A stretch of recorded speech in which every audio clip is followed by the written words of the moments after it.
Okay, so we got to the Shema, right? So I think before we go any further, just a few words of introduction to the Shema. The Shema, of course, is the most central tefillah, the most central prayer in the whole of Judaism. What do you mean central, most important? Central. I don't know if it's possible to define something as more important or less important, but it's just there everywhere, right? So we say it in the morning, we say it at night, right? You say it before you go to sleep. You say it at the night before a bris. You say it. It's part of the vidui. That's a confession when before a person dies. That it's everywhere, right? The Shema is just like the most. It's a really fundamental prayer. So let's take a look and see what we've got. Let's start off, what is the Shema? So the Shema is comprised really of two different dimensions. There's something called Kabbalat Ol Malchut Shamayim, which means accepting the yoke of the heavenly throne. And then there's Kabbalat Ol Mitzvot, which is accepting the mitzvot, which is the second paragraph of the Shema. So the first paragraph of the Shema is talking about accepting God's rulership. The second one is talking about accepting his mitzvahs. Of course, it makes perfect sense because you can't accept his mitzvahs until you've accepted the fact that God is the king, right? Just as a little thing over here, the rabbis use this phrase. Did we ever talk about the ol mitzvot, the yoke of the mitzvot, or the yoke of the heavenly throne? Did we? I mean, if we did, obviously it's not such a big deal because no one seems to remember anyway. Why on earth the rabbis, when they want to describe God's sovereignty and they want to describe the mitzvahs, why on earth do they use the word ol? Ol malchut shamayim. Ol means a yoke. What is a yoke? Right, a very heavy piece of wood that sits on the ox and you plow the field, right? So why on earth would the rabbi, if we want to try and give over a positive impression of what Judaism is, what the mitzvahs are, we want to give an impression of what it means to belong to God, right? Why on earth are they using a phrase which seems to have a pretty negative connotation to it? Yokes are heavy, right? A yoke, it's like a great big beam of wood that sits, you put it on an ox. And what's the context it's using? Says with inside of the Shema, you're accepting the yoke of God's majesty. Right. Well, why yoke? It's not easy. Isn't easy. Good. Keep going. Maybe if the ox got to benefit more from the plowing of the field, the metaphor would be more. Everything's supposed to Okay, be good. a I think battle. the emphasis that I think that you've really reached the answer without realizing, which means that in order for the ox to be productive, the ox has to have the yoke. Which means the ox is a beast of burden, right? The ox is going to plow the field. The ox is going to help plant the field and to harvest the field, but it can only do it when it's got the yoke, because with the yoke you harness it up and then you can direct it properly, and you can decide what speed you're going to go and what you're going to do on the way, right? Which means that when the rabbis come along and they talk about the yoke of the mitzvot and they talk about the yoke of God's majesty, they're being very exact. They really are. It's true. If you don't want them, then it's a great big heavy burden that's going to be resting on your shoulders, and you're going to try to get rid of it as much as you can, right? But if you recognize that it's going to give you direction and it's going to give you purpose and it's going to help you reach your potential, so of course it's heavy, right? A yoke is heavy. There's no doubt. But the heaviness is not important anymore because that's what's allowing us to reach where we need to reach to. It's true it's not just a religious concept. It's not important because of that. Yeah, it's not just. No? It's still. What's the idea is like this? You've got somebody who wants to become let's say they want to become a doctor, right? So to become a doctor requires an enormous investment of time, like years in going to college, and then afterwards you've got to specialize, and you could be 10 years before you're ready in your chosen field, before you're ready to do it. Why would anybody, bother wasting 10 years of their life in order to become a doctor? The outcome. They don't see it as a waste, right? Which means that they look at that 10 years as being time invested properly in order to allow them to reach where they want to reach to. Is it a burden? Of course it is. There are moments, I'm sure, when he doesn't want to do that, right? He'd prefer to be doing something else and not to be, laden down with the workload, or not to be laden down with student loans and everything else that goes together with it. But when all is said and done, He's doing it because he wants to do it. That's what he wants to become, right? That's the concept of a yoke, a burden that you take upon yourself in order to achieve what it is that you want to achieve. Anybody who's ever, anything you've ever succeeded at, aside from, doing nothing, but anything you've ever succeeded at has required sacrifice, that's for sure. You can't succeed in anything without sacrificing time and effort and everything that goes around that in order to become who you need to become. We all understand that, right? Is the idea of the yoke, does that serve sacrifice or prayer? Is it both? I think it's all encompassing, actually, which means that a person's relationship with God is going to be defined by the fact that he accepts upon himself the yoke, and that's going to appear within sacrifice, within prayer, within everything, right? In daily life as well, everything that we do, we're doing that because of the fact that we accept it upon ourselves, God's majesty. Usually greater things in life tend to take more out of you and more sacrifice. Yeah, for sure. Usually are a harder battle. Absolutely. The Mishnah in Pirkei Avot, in Ethics of the Father, says the fum tzara agra, which means the more you put in, the more you get out. Mm-hmm. Or I guess in our language, there's no pain without gain. No, there's no gain without pain. How's it go? Yeah. Well, no pain, no gain. No pain, no gain. Okay, right. No, that's really, but it's interesting, right? That's what the rabbis were saying thousands of years ago. Lefum tzara agra means no pain, no gain. Get with it, boys. Yeah. The tricky part is that not all pain leads to gain. Yeah. Which means that a person's. Well, no, I think there's something to that. It depends. You're not open to gain from it. People can suffer over the same thing for their entire life. Yeah. True, but you also need to realize no matter what pain you go through, the pain is going to make the good times better. You can't have good times without pain, so there's some sort of growth there. I think everybody's right. That unfortunately there are people who do go through life without recognizing that that all this pain and the effort and everything that's required is something which is going to get them somewhere. Yeah, I don't think you guys contradict each other. Some pain doesn't always lead to gain, but on the same token, you can use all pain in a good way. It's not necessarily. Oh, that was beautiful. He's a natural in this thing. Wow. Good. So, Ol Malchut Shamayim. That's why we talk about a yoke, because the yoke is something which is beneficial. The minute something is beneficial, then we're okay with it, right? We're happy to do it because we see that it's got some kind of benefit attached to it. So let's have a look and see what we've got. We say like this: Shema Yisrael Hashem Elokeinu Hashem Echad. What are we saying? Hear, O Israel, Hashem is our God. Hashem is the one and only. That's the way the Rabbi Scroll translates it.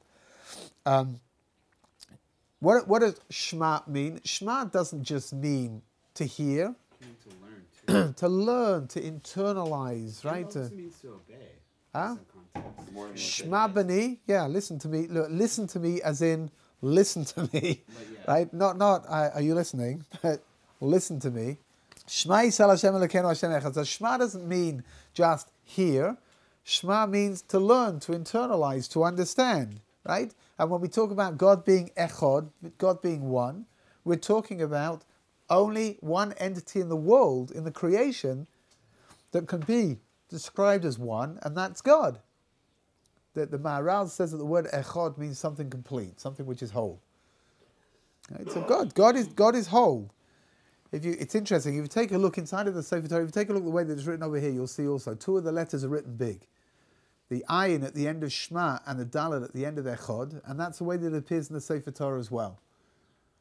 And why is that? So two reasons. First of all, the word ayin dalet spells out the word aid. Aid means witness, which means that somebody comes to recite the Shema, they're giving testimony to the fact that God is the King, right? That we are beholden to God. The other reason, which is interesting, is that the Dalet is written big because a Dalet is very close, looks very much like a Resh. If you know your Hebrew letters, right? Yeah. A Resh, the only thing that separates a Resh and a Dalet is that a Dalet comes to an angle, a right angle at the top, And the Reish is rounded a little bit on the top. That's all it is. That's the only difference. The problem is, though, that when you use a Reish instead of a Dalet over here, you get something else altogether. Because you say, Shema Yisrael Hashem Elokeinu, hear, O Israel, the Lord our God. Right? Hashem Acher. God is somebody else. Which doesn't really carry the same, the same message behind it. So the idea of the Dalet is written big in the Sefer Torah. It's written big in order to teach us not that we shouldn't make that mistake. Don't turn echad into acher. We say it also, don't we? Huh? Don't we also pronunciate it? Oh, very, very carefully, right? Yeah, very carefully. We'll talk about that in a moment. Without saying duh, like without. Yeah. Right, we've got to pronounce it so it still retains, right? So it still retains the form of the word echad, but to elongate it.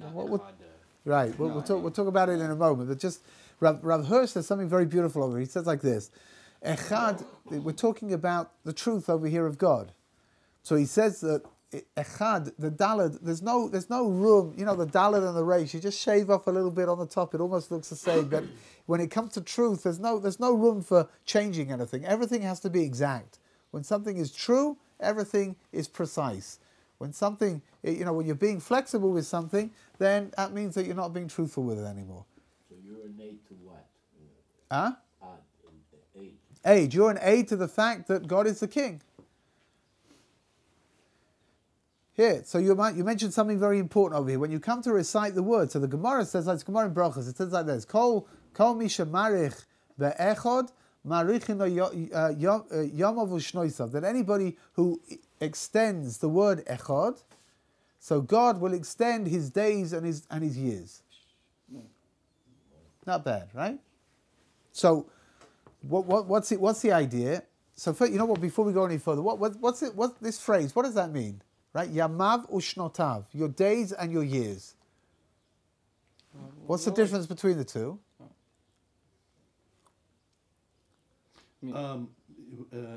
The time, like the present and the future.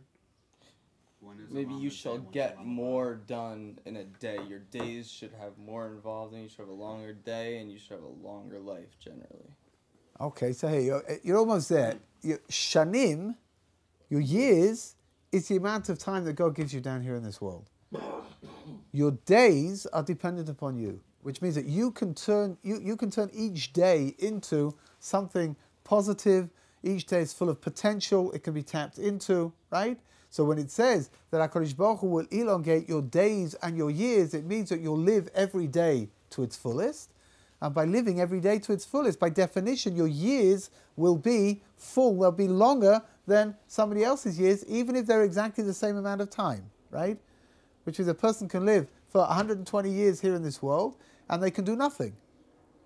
And another person can live here for 120 years in this world, and they can utilize every moment that they've got in order to build themselves up and to become bigger and greater each day than they were the day before. So it says like this: if you elongate the word echad, God will elongate your days and your years. You'll have more opportunity and more potential to be able to tap into who it is that you're supposed to become. But like you said, you've got to be careful. What does it mean to elongate the word echad? Right? At the end of the day, however long you make the word, it's still got to sound like echad. You can't turn it into another word, which is you can't turn it into echad, because that's not. You've now turned it into something else. What if you've got Tourette's? Probably need to. How do you say the Shema if you've got Tourette's? Huh? How do you say the Shema if you've got Tourette's? To do the mitzvah, you have to enunciate every word precisely. I mean, that's terrible. Yeah. Well, HaKadosh Baruch Hu takes everything into account. Working on the premise that you're being serious, HaKadosh Baruch Hu takes everything into account. If somebody has the most tremendous difficulty in pronouncing their words properly, then HaKadosh Baruch Hu. Huh? Did Moshe say the Shema? Moshe, yeah, of course he did. But but when Moshe spoke Divrei Torah, his speech was okay. It was only when he wasn't speaking Divrei Torah. So when he spoke words of Torah, then it was fixed. When he was just talking, then it wasn't. It's interesting. According to the sages, Moshe Rabbeinu was described as being kvad pei. Kvad Pei does not mean, everyone says Moshe Rabbeinu had a stutter. But Kvad Pei really means that he was heavy of mouth. So according to some explanations, it means that every word that Moshe Rabbeinu, brought out was so weighty to him, it was so important to him, that his speech was incredibly slow. Which means you got to say the echad, you got to say it carefully, you've got to pronounce it properly. If you take a look in the first line, you'll see there are lines, right? Vertical lines in between some of the words over here. Why are they there? Because you've got to be very careful with pronouncing the words of the Shema. And certain words, the letters are not defined very well. So for example, Shema Yisrael, which means that the ayin is not so defined, the yud is a softer letter, and it may come out as one word, Shema Yisrael, right, which is not good. So you'll see there's a line over here just separating the two. Maybe you should know Shema Yisrael, right? And then the name of God, which ends in a yud.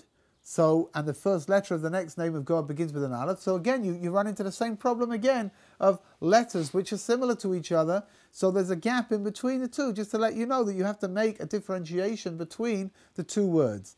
And the same thing with Hashem Echad, right? Just so you should know, you need to do it all the way through, which means if you turn over the page, you'll see that running down throughout the whole of the Shema, you'll see these little lines all over the place. And they're there because you've got to be very careful with the way that you pronounce the Shema. If you see on the top, before you say the word Shema, there are 3 letters over there. Kel Melech Ne'eman. Oh, by one last thing, you know what, I just remembered, it's very nice. Shema, the word Shema, Shin Mem Ayin. Right? It can be an abbreviation of the words Ol Malchut Shamayim. Right? We spoke about accepting upon yourself the heavenly yoke. Right? How do you say that? Ol Malchut Shamayim is the heavenly yoke. Shema, the letters Ayin, Mem, Shin, which is the words of Shema backwards, spell out Ol Malchut Shamayim, which means that when we're coming to say the Shema, what are we doing? The essence of what we're doing is we're accepting upon ourselves the heavenly yoke. Malchut? Malchut is kingdom. Does that also mean crown? Keter is a crown. Keter Malchut. So it's crown in like the abstract sense. Like you respect the crown. The crown made this decision. Yeah. You know what? Yes. Kvoda Malchut, which means that you have honor for the kingship, for the crown. The crown itself is called Keter Malchut. The physical crown is Keter. Yeah. The crown of monarchy, Keter Malchut, as opposed to different kinds of crowns that there are. And you've got these 3 little words on the top, right? It says El Melech Ne'eman. What are they there for? We'll talk about what they're there for in a minute. But if you're davening with a minyan, then you don't need to say them, and you just recite the Shema without them. If you're davening, praying by yourself, then you should add in these 3 words over here. Why not with a minyan? Why not with a minyan? Because when you daven with a minyan, the chazan, the shaliach tzibur at the end, repeats 3 words. He says, Hashem Elokeichem Emet. Right? So those 3 words are being repeated. What's the big deal about 3 words? Number of words. We need 248 words inside of the Shema, which corresponds to the 248 limbs in a person's body, right? And the number of positive commandments, right? Limbs? Like, what do you mean as far as limbs? The arms, fingers, toes, legs, all that kind of stuff. I don't know how the cheshbon works exactly. Don't ask me questions I don't know the answer to. I've told you this before. I'll let you off this time because it's Sunday morning. I know it's not, that's not everybody's favorite moment, right? But there's we have organs, we have limbs, and we have organs. There are 248 limbs, and there are 365 organs, and they correspond to the 248 positive mitzvahs and the 365 negative commandments. What are they? I don't know. I tell you what, I'll give you an idea. If it sounds an awful lot to you, right? Limbs are being counted like this. This is a limb. Gets you to the joint, right? That's another one. That's another one, right? So you've already got a bunch of them in your hands. You've already got a bunch of them. So where the bones connect each part. Yeah, and something like that. right? So, I guess, foot to ankle, and then ankle to knee, and then knee to thigh, right? Okay, that helps. That's all I wanted to know. So if you're davening with a minyan, then you don't have to add the 3 words, because we're not going to get to we're going to get to 248 together with the chazan, who's going to say Hashem Elokechem Emet. If you're davening by yourself, so no one's going to repeat the last 3 words. You say the words. You say these words. We'll try that again. We say these words, right? Kel Melech Ne'eman, God, faithful King. Now, if you take a look at the letters, you'll see that the first letter of the word El is an Aleph. The second letter is of the word, the first letter of the word Melech is a Mem, and the first letter of the third word Ne'eman is a Nun, and it spells out the word Amen. So we learn a little halacha over here, which is that when you come to say the word Amen, it should take you as much time to say Amen as it takes you to say El Melech Ne'eman. Wow. Thank you. I was waiting for something like that. That's very interesting. I appreciate it. Thank you. That's how people hold the amen. Yeah, right. Oh, man, right? You don't have to listen. You don't have to. It doesn't have to be like an amen. You don't have to do that. You really don't. That's But pretty good though. thank you. Amen. But if for somebody who says like this, amen, like that, it's not. You haven't fulfilled the obligation to answer amen. Say El Melech Ne'eman very quickly. But he's talking about Maybe. the long noon, not the first noon, and Ne'eman. No, the first letter of each word. Aleph, Mem, Nun. You want to use the last one, you can use the last one, whatever you want. But it just fits in over here with the first letters. Aleph, Mem, Nun, Amen. Right? And what does Amen mean? Amen really means so be it, right? Or we agree, whatever, right? Beseder. Right? So Kel Melech Ne'eman is that we say God faithful King, and then we say Shema Yisrael Hashem Elokeinu Hashem Echad. The first verse of Shema Yisrael Hashem Elokeinu Hashem Echad is supposed to be said out loud, and then the line underneath it is said, as Rabbi Scroll says, in an undertone. Yeah, I have a question. I don't know. When I was taught the Shema originally, when I was very young, we used to have like a little tune to it too, into the other tone. Now, when we're praying here, I notice no one even says this, and then I don't even hear it at all, and everyone just starts going into the second. You're supposed to say Yeah, you're supposed to say it And quietly, and very I say quietly. it, I say it, and all of a sudden, I'm in the middle of saying it. I have my little sing. I sing a little in my head, whatever. That's good. That's great. I know, because there's a little tune that goes on. And then all of a sudden I hear everyone go, I don't know. and I'm like, I can't even finish it. 'cause That's okay. people What you're hear it. doing is great. Carry on doing it. It's great. I know. By the way, why do we have to have the oil of thing? We know that everything is forever. I mean, why do we have I think the pshat is like this. It's an interesting question. I think Shema Yisrael Hashem Elokeinu Hashem Echad. When we're saying that God is one, right? We're suggesting that only God is one. Nothing else is one, right? And only God is infinite. Nothing else is infinite. So when we talk about, we're emphasizing Bol Shem Kvod Malchusay Leolam Ve'ed, forever. Right, beyond our conception, beyond our ability to, and does nobody here understands what forever means? Right, we're completely constricted by our lives. What does forever mean? That HaKadosh Baruch Hu's Malchus, his kingship and his glory will be with. It will be. No, I was going to say with us, but that's not true. It will be in existence forever, right? And that's something else which differentiates God from everybody else, right, among other things. But one of the most basic dimensions over here is that human beings are finite and God is infinite. There's a lot of repetition in prayer. Yeah. Although it's interesting that the repetition in prayer, very often it's not simple repetition, but rather it's emphasizing on the way, very subtly. It's moving, like emphasizing different dimensions of what we've just said, which means even though it may sound pretty much the same, but here it's just like shifting along. So, for example, if you move a word one way or the other, then all of a sudden you've got a different take on what it is that you've just said than if you would have repeated it exactly the same way, the way that you just said it.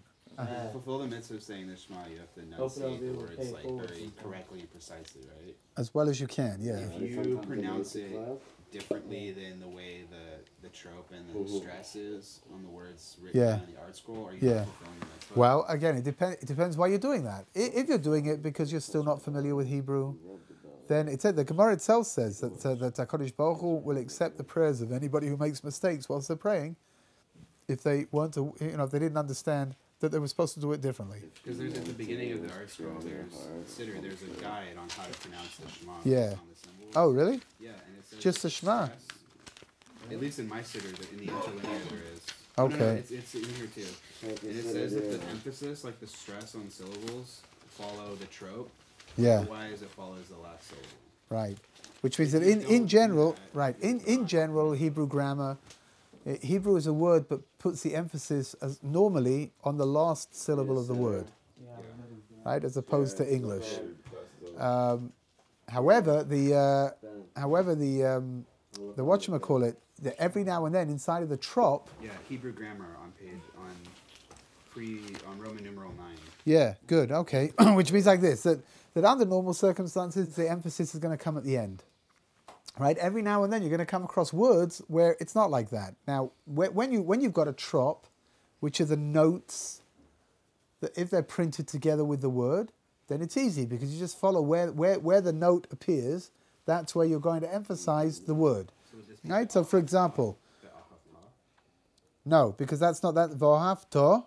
Is that That's- symbol by the No, that's part of the trop, which is not. It's not. Hold on a second. Let's find one which is easy.